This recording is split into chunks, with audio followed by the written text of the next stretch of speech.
सत साहिब दर्शकों, जहां विज्ञान फेल हो जाता है वहां से आध्यात्मिकता की शुरुआत होती है।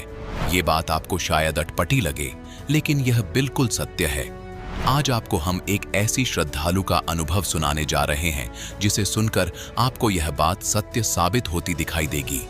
इनसे मिलिए, ये हैं उत्तराखंड की निवासी अपर्णा जी। अपर्णा जी को एक ऐसी बीमारी थी जिसे डॉक्टर ने लाइलाज घोषित कर दिया था। डॉक्टर का कहना था कि अब आप नहीं बच पाएंगी, लेकिन आज अपर्णा जी हम सबके सामने खड़ी हैं। अपर्णा जी का कहना है कि मेरी लाइलाज बीमारी छूमंतर हो गई जब से मैंने संत रामपाल जी महाराज की शरण ग्रहण की। दर्शकों, क्या संत रामपाल जी महाराज द्वारा बताई गई भक्ति साधना में और उनके आशीर्वाद में इतनी शक्ति है कि लोगों की लाइलाज बीमारियां ठीक हो रही हैं? आइए जानते हैं कि इसके पीछे की सच्चाई क्या है। सुनते हैं अपर्णा जी की कहानी, उन्हीं की जुबानी। बहन जी नमस्कार। सच्चाई। क्या नाम है आपका? अपर्णा लूमी। अपर्णा जी कहाँ से आए हैं आप? सर भेटा, गरुड़, जिला बागेश्वर, उत्तराखंड से। आप उत्तराखंड से बिलोंग करते हैं। संत रामपाल जी महाराज से कैसे जुड़े? सर संत रामपाल जी महाराज जी से मैं अपने पापा के द्वारा जुड़ी। मेरे पापा मार्केट में उन्हें ज्ञान की पुस्तक मिली थी और ज्ञान पुस्तक मिलने के बाद पापा ने उसे बहुत टाइम के बाद पढ़ा और फिर अचानक से ऐसे टीवी देखते देखते पापा ने सत्संग लगा दिया। जब सत्संग सुना, पापा को ज्ञान हुआ, पापा ने हमें बिठाया, हमें ज्ञान का पुस्तक भी पढ़ाई और फिर जब हमें भी समझ में आया कि हाँ बात तो यही सच है। आज तक हमने चीज़ों को देखा नहीं, बस लोग कहते थे कि हाँ तुम गीता पढ़ो, तुम गीता में तो ये लिखा है, गीता में कृष्ण ने हमें गीता बताई है, बस लोग यही कहा करते थे, हम भी यही माना करते थे। पर जब सतगुरु रामपाल जी महाराज जी का सत्संग सुना, उसे समझा, तो पता चला कि गीता तो कृष्ण ने बोली नहीं, वो तो काल ने बोली कृष्ण के अंदर आकर के। तब हमने भी सोचा कि सच में वेद में, गीता में, कुरान में, बाइबल में और गुरु ग्रंथ साहिब में जो प्रमाण है उसके अनुसार जिन देवताओं की हम भक्ति कर रहे हैं वो असल में देवता नहीं है, असल में परमात्मा जो है वो कबीर साहिब है। तो फिर जब आपने संत रामपाल जी महाराज से नाम दीक्षा ली तो आपको क्या लाभ मिले? सर सतगुरु रामपाल जी महाराज जी से नाम दीक्षा लेने के बाद में मुझे जो ब्रीथिंग प्रॉब्लम थी, जो कि मेरे दादाजी के कारण हुआ करती थी, क्योंकि मेरे दादाजी तो पहली डेथ हो चुकी थी मेरे दादाजी की जब मेरे फादर की शादी भी नहीं हुई थी और उन्हें एक प्रॉब्लम थी, ब्रीथिंग प्रॉब्लम जो थी। तो बाद में जब मैं 5th क्लास में थी उस टाइम पे मेरे दादाजी मुझे दिखने लगे स्कूल में मुझे दिखते और मेरे से बोलते, बेटा तू कैसी हो रही थी, तबीयत ठीक है? बोलते तो मुझे डर सी लगती कि मतलब दादाजी यहाँ कहाँ से आ गए, मैंने केवल फ़ोटो में देखा था। तो उसके बाद अचानक से वो मेरे पास आके मेरा गला दबा देते थे और उनके गला दबाने से मेरी सांस रुक जाती थी, जिससे मेरी आंखें पलट जाती थी और मैं बेहोश हो जाती थी। हाँ, लेकिन इतना था कि मैं अगल बगल जो लोग बोल रहे हैं उसको सुन सकती थी। ऐसे ही हर दिन स्कूल में जैसे पहुँचे ठीक 10 बजे मुझे ये प्रॉब्लम होती थी और फिर स्कूल वाले, मेरे मैनेजर सर, प्रिंसिपल मैम, सभी सीधे पापा को फ़ोन करते, कभी मम्मी को फ़ोन करते कि तुम्हारी बेटी तो ऐसा हो गया है। तो सब स्कूल पहुंच जाते, कभी वो खुद ही मुझे डॉक्टर के पास ले जाते। तो वहाँ मुझे ग्लूकोज जब चढ़ाने लगते डॉक्टर्स, तो सीधे मतलब ग्लूकोज चढ़ाने में मुझे ज़्यादा प्रॉब्लम होती थी। उसके बाद मुझे जब पापा दिल्ली लेके गए थे, वहाँ मैं चेकअप हुआ, उधर उन्होंने साफ बोला था कि जो आपकी बेटी है इसको जो प्रॉब्लम है, इस प्रॉब्लम वाले बच्चे आज तक कभी ज़िंदा नहीं रहे तो ये भी ज़िंदा नहीं रहेगी, आप इससे कोई भी उम्मीद मत रखना। फिर गांव वालों ने कहा, अरे मेरे पापा से बोला कि जो तुम भक्ति कर रहे हो इससे तुम्हें लाभ तभी होगा जब तुम अपने घर में जो दोष है उनको सही करोगे, इसलिए तुम पूज गौच कराओ। तो गांव में बहुत थे, उनके पास ही लेके गए, तो उन्होंने कहा कि पापा से कि तुम्हारे पापा आ गए हैं और वो बोल रहे हैं कि जैसे वो शास्त्री थे, तो उन्होंने कहा था कि मुझे तुम जलाना मत, अग्नि मत देना, और उनने एक ऐसे गड्ढा घर के नीचे ही खना था, कहा था कि मुझे इसमें घसीट के जाना, उसमें कहना डाल देना, मैं बस तुम्हारे घर की रक्षा करूँगा। तो वो आ गए हैं और बोल रहे हैं कि मेरे लिए समाधि बनाओ और चांदी का मेरी मूर्ति बना के उसको स्थापना करो। पापा ने कहा ठीक है, पापा ने वो भी किया, पर कुछ दिन तो लाभ हुआ, उसके बाद फिर वो लाभ बंद हो गया। तो हमारे वहीं एक मुस्लिम है, उनसे भी ताबीज़ पहनी, उनने भी कुछ पानी वगैरह पिलाया, उससे 2 दिन लाभ हुआ, फिर वो भी बंद। वहीं दूसरी तरफ मेरे पापा बहुत ज़्यादा शराब पीते थे और घर में आके हमेशा डांटते रहते थे मम्मी को भी। हमसे उतना तो नहीं बोलते थे, लेकिन मम्मी को बहुत डांटा करते थे, खाना खाने भी नहीं देते थे। साथ में भाई को भी आर्थराइटिस की प्रॉब्लम थी और वो स्कूल पहुँचता, घर में भी उसके अचानक हाथ पैरों में दर्द स्टार्ट होता, उसके बिल्कुल पैर चिपक जाते थे, सांस भी नहीं ले पाता था। उसके लिए कितने प्रॉब्लम्स, मतलब हर डॉक्टर के पास गए होंगे, सब ने कह दिया बाहर दिखाओ, यहाँ कोई उसका इलाज नहीं हुआ। फिर जब हल्द्वानी लेके गए, वहाँ प्रकाश पंत डॉक्टर हैं, उन्होंने बताया कि इसको तो आर्थराइटिस की प्रॉब्लम है। उसको हर 21 डेज़ के बाद इंजेक्शन लगते थे और अचानक से इंजेक्शन आने में बंद हो गए थे। और पर डे उसको 2 टाइप्स की डोज खानी होती थी। और जब उसने अचानक, जब हम उसके बाद जब पापा को ज्ञान का पुस्तक मिली, हमने सत्संग देखा, परमात्मा का ज्ञान समझा। पापा जाना तो पापा हरिद्वार जा रहे थे, लेकिन अचानक पापा का दिमाग बदला। पापा ने कहा हरिद्वार नहीं, हरियाणा जाके आता हूँ। पापा हरियाणा गए, बरवाला सदगुरु रामपाल जी महाराज जी की शरण में गए। पापा ने वहाँ से नाम दीक्षा ली और पापा ने वहाँ ये सोच के नहीं गए थे कि मेरे बच्चे सही हो जाएंगे, यहाँ से कुछ लाभ होता होगा। पापा बस ये सोच के गए थे कि यहाँ तो आध्यात्मिक ज्ञान मिलता है, मैं ज्ञान प्राप्त करता हूँ। ज्ञान प्राप्त किया और उसी दिन से हमको कोई प्रॉब्लम आज तक दोबारा कभी भी नहीं हुई है। मेरे घर में कभी एक दवाई की गोली तक नहीं आई है किसी के लिए भी। बहन जी, आपको इतने सारे कष्ट थे, जैसे आप बीमार थे, आपके भैया भी बीमार थे, आपके पिताजी बहुत सारी ड्रिंक करते थे, आप लोगों के घर पे दुखों का पहाड़ था। उसके बाद आपने संत रामपाल जी महाराज से नाम दीक्षा ली और आप स्वस्थ हो गए। कैसा लगता है, क्या कहना चाहेंगे आप? तत्वदर्शी संत ने हर अपने भक्त के सभी कष्टों का निवारण किया है। जो ऐसी बीमारियां जो कि डॉक्टर्स जिस पे हाथ छोड़ दे, बोल दे कि भाई इसको तो मरना ही है, और उसको तक अगर ठीक कर सकते हैं।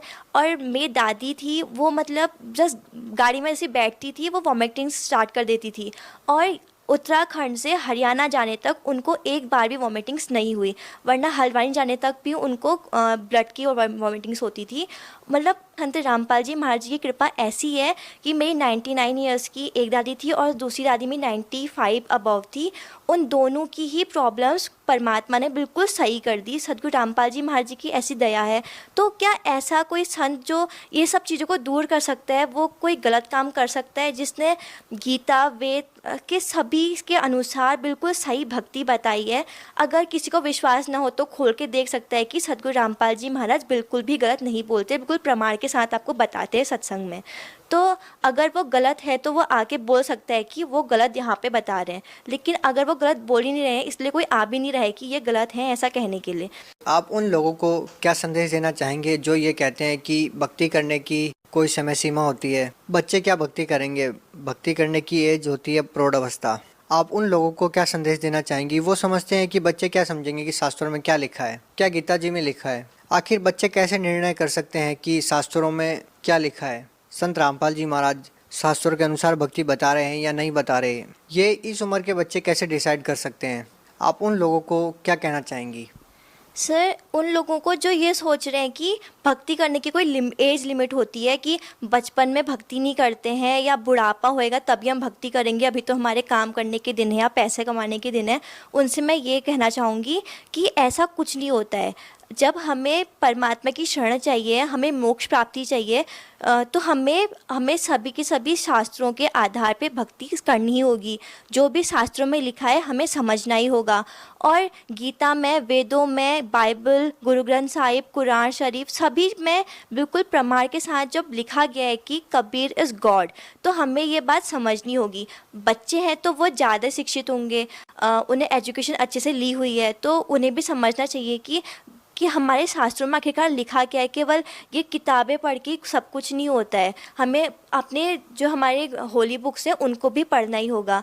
और फिर एज लिमिट की बात आती है तो ऐसा है कि कोई भी इंसान है, कभी भी उसकी डेथ हो सकती है, क्योंकि काल का चक्र ऐसा है कि वो बच्चा पैदा होते हुए भी मर सकता है, बच्चा जवान होकर मर सकता है और बुढ़ापे में भी मरता है। आज किसी की एज लिमिट फिक्स नहीं होती कि उसके 100 ईयर्स पूरे होंगे तभी उसकी डेथ होगी। दूसरी तरफ लोग ये क्यों भूल जाते हैं कि मीरा ने, ध्रुव ने और प्रहलाद ने बचपन से ही भक्ति स्टार्ट करी थी। उनको मोक्ष भी तो इसीलिए मिला क्योंकि उन्हें बचपन से अपनी भक्ति कंप्लीट कर ली। अपनी एज आने तक परमात्मा उनको अपने साथ अपने सतलोक में लेके गए, उनका मोक्ष हुआ।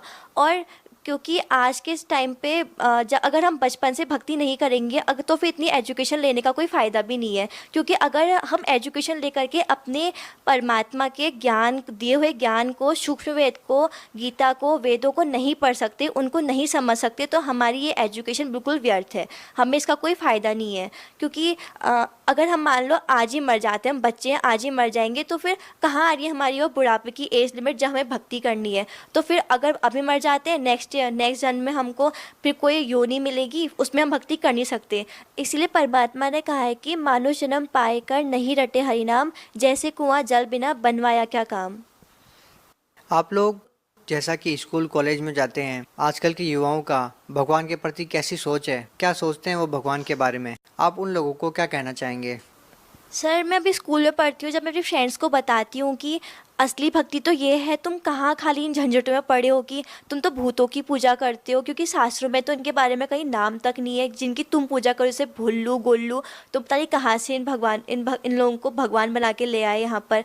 और तो मेरे से बोलते हैं तू तो गाने नहीं सुनती, तो डांस नहीं करती, तो पिक्चर नहीं देखती, तो तेरी लाइफ तो बिल्कुल अधूरी रह गई, तो जिंदा कैसे है। तो मैं उनसे ये कहना चाहूँगी, गुरु नानक जी ने कहा है कि न जाने काल कब की कर डाले, किस फिर ढल जा पासावे, जिनाते सिर पे मौत फिर अगली उनाओ केड़ा हासावे। क्योंकि हमें पता नहीं काल हमारे ऊपर क्या कर देगा, और ये जीवन जो है हमें मनुष्य जीवन जो मिला है, इस काल के जीवन में हमें कोई भी पल ऐसा नहीं जब हमें खुशी मना सकते हैं, क्योंकि काल हमारे उसमें कभी भी किसी भी तरह हमारे ऊपर मृत्यु डाल सकता है, कैसा भी हमें दुख दे सकता है। तो अगर हम परमात्मा की भक्ति नहीं करेंगे तो हमारे ऊपर वो दुख ज़रूर आएंगे। और परमात्मा तो अपने बच्चों के दुख को अगर तलवार है तो उसको कांटे में बदल के उसे ख़त्म कर देते हैं। कुछ और कहना चाहेंगे संत रामपाल जी महाराज की भक्ति के बारे में, या आपके कुछ विचार हो जो आप समाज को बताना चाहते हैं? सर संत रामपाल जी महाराज जी की भक्ति बिल्कुल शास्त्र अनुकूल भक्ति है, क्योंकि वो हमें गीता वेद सभी के आधार पे प्रमाणित भक्ति बताते हैं। जैसे कुरान शरीफ में हर जगह पर परमात्मा का नाम आया है कबीरम, लेकिन कुरान शरीफ के अनुवादकर्ता उसे कहते हैं कि उसका अर्थ है बड़ा अल्लाह। वो ये क्यों नहीं समझते कि उसका अर्थ तो कबीर ही है, कि कबीर इज़ गॉड। वैसे ही नानक जी ने हमेशा अपने गुरु ग्रंथ साहिब में लिखा है कि कबीर ने मुझे नाम दीक्षा दी, वो एक जुलाहा था। फिर भी जो पंजाबी हैं वे ये नहीं समझते कि सच में हमें भी तो वही भक्ति चाहिए, कि क्योंकि गुरु नानक जी ने ये भी कहा है कि वही गुरु पूरा है जो हमें 2 अक्षर का भेद बताता है, एक छोड़ने का और एक लेने का। जैसा कि आपने हमें बताया कि आपको जो बीमारियां थी, जैसे ब्रीथिंग की जो प्रॉब्लम थी, आपके दादाजी जो भूत बन के आपको दिखाई देते थे, दूसरी तरफ आपके भैया को प्रॉब्लम थी, आपके पिताजी शराब पीते थे, ये सारी बीमारियां नाम लेने से ठीक हो गई। लेकिन आज की जो युवा पीढ़ी है वो नहीं मानती है कि केवल मंत्रों के जाप करने से या कोई भक्ति करने से इस तरह के कोई लाभ मिलते हैं। आप क्या कहना चाहेंगे? सर युवा पीढ़ी को तो अब समझना होगा कि कि मंत्रों का जाप करने से, संत रामपाल जी महाराज जी का दिया हुआ नाम जाप करने से है हमें बहुत सारे लाभ हो सकते, क्योंकि पहले हम भी इन बातों पे बिलीव नहीं करते थे सर। लेकिन मैं उन लोगों को गलत भी नहीं कह सकती जो ऐसा कह रहे हैं, क्योंकि उन्होंने आज तक कभी शास्त्र अनुकूल साधना करी ही नहीं है। वे आज तक उन गुरुओं के चक्कर में फंसे हैं जो उन्हें शास्त्र विरुद्ध भक्ति दे रहे हैं। एक बार अगर वो संत रामपाल जी महाराज जी की शरण में आके सदगुरु रामपाल जी महाराज जी से नाम दीक्षा लेंगे, उनके सभी कष्ट अपने आप ही ख़त्म हो जाएंगे, और तभी वो इस बात पे बिलीव कर भी सकते हैं। जब संत रामपाल जी महाराज जी की शरण में आए हमको खुद बिलीव हुआ, क्योंकि वरना उस दिन से हमको बीमारी क्यों नहीं हुई। क्योंकि अगर मेरा भाई वो दवा को एक दिन नहीं खाता था तो उसे बहुत ज़्यादा प्रॉब्लम होती थी, और संत रामपाल जी महाराज जी की शरण में आने से उसने वो दवा दोबारा कभी नहीं खाई और उसे आज तक कोई प्रॉब्लम भी नहीं हुई। बहुत बहुत धन्यवाद आपका। सच दोस्तों ये वीडियो आपको कैसे लगी कमेंट बॉक्स में कमेंट करके जरूर बताएं। अगर चैनल पर नए हैं तो चैनल को सब्सक्राइब करें, नोटिफिकेशन बेल को प्रेस कर लें।